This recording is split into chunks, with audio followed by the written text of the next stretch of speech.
So important because, and you know the reason why none of us think that?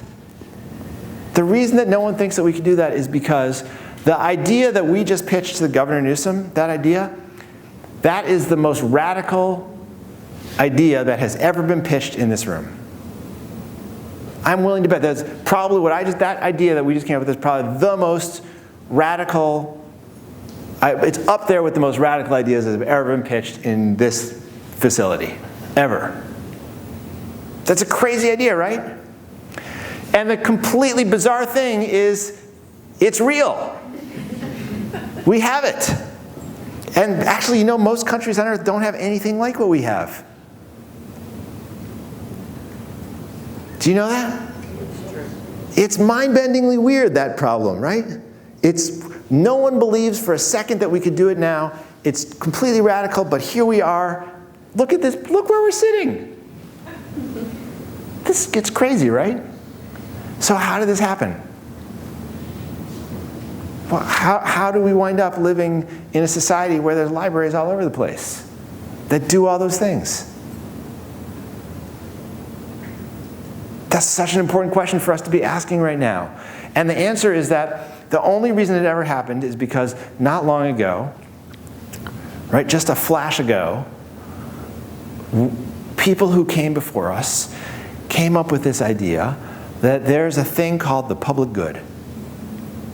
And that if you want to live in a good society, if you want to create a place where people feel like they have an opportunity to make something more of themselves, where people are invested and feel like they care about the place they live because they know the place is going to give opportunities to them to make something more of their lives.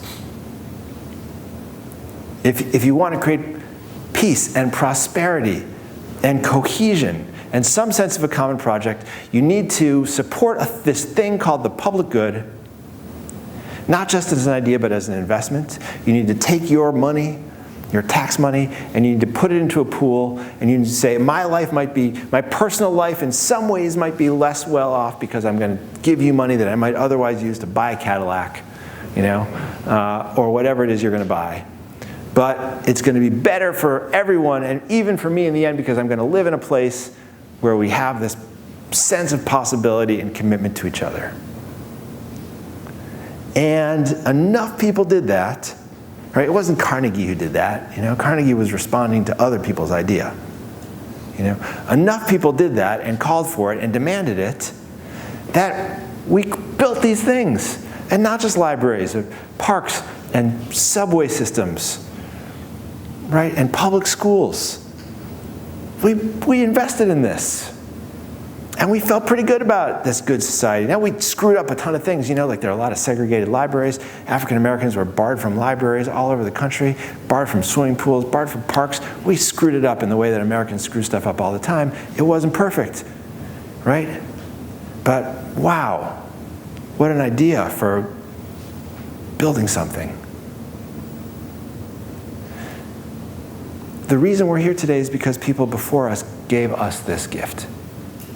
We inherited it, right? We are here because we inherited something. And what we are basically doing right now is squandering this incredible inheritance. I mean, not you right here, this building is amazing, you know? But $1.28 or whatever it is, I mean, we're squandering it, you know? And what we need to be, we're like the prodigal children who've inherited a great fortune and take it for granted, don't care. Don't even recognize its value. Think about, we all need to be thinking about what is that we are leaving for the generations who come after us. You know? What's the legacy that we're giving to people who come later? That's the question of our time. You know what the best social infrastructure one can imagine is? The best possible social infrastructure? You're sitting in it right now. Thank you very much.